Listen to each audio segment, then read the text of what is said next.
$1 দাম 20 লাখ রিয়াল। শুনতে অবিশ্বাস্য মনে হলেও ইরানে এখন এটাই বাস্তবতা। মার্কিন ডলারের বিপরীতে ইতিহাসের সর্বনিম্ন পর্যায়ে নেমে গেছে দেশটির মুদ্রা রিয়াল। $1 দাম ছাড়িয়ে গেছে 20 লাখ রিয়াল। রিয়ালের এই ভয়াবহ পতন সরাসরি প্রভাব ফেলেছে ইরানের সাধারণ মানুষের জীবনযাত্রায়। দীর্ঘদিন ধরেই মার্কিন ও আন্তর্জাতিক নিষেধাজ্ঞার চাপে রয়েছে ইরানের অর্থনীতি।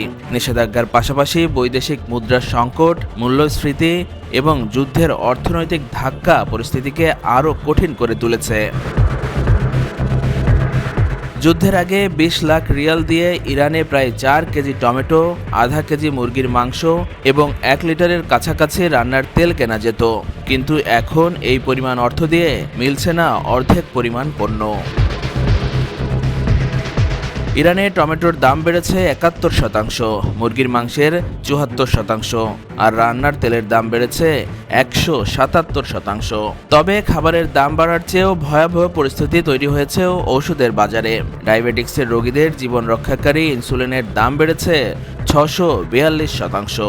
প্যারাসিটামলের মতো প্রয়োজনীয় ওষুধের দাম বেড়েছে 93%, আর শিশুদের জন্য প্রয়োজনীয় বেবি ফর্মুলার দাম বেড়েছে প্রায় 95%।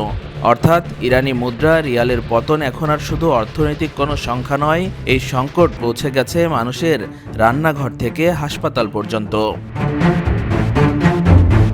একদিকে রিয়ালের মূল্য কমছে, অন্যদিকে বাড়ছে আমদানি করা পণ্যের দাম।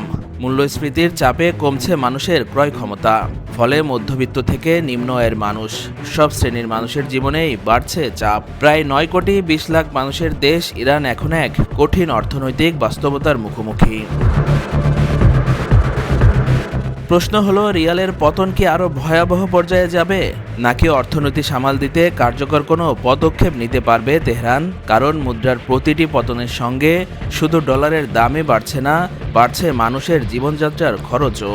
ইরানের সামনে এখন সবচেয়ে বড় চ্যালেঞ্জ অর্থনীতিকে স্থিতিশীল করা এবং একই সঙ্গে সাধারণ মানুষের জীবনযাত্রাকে স্বাভাবিক রাখা।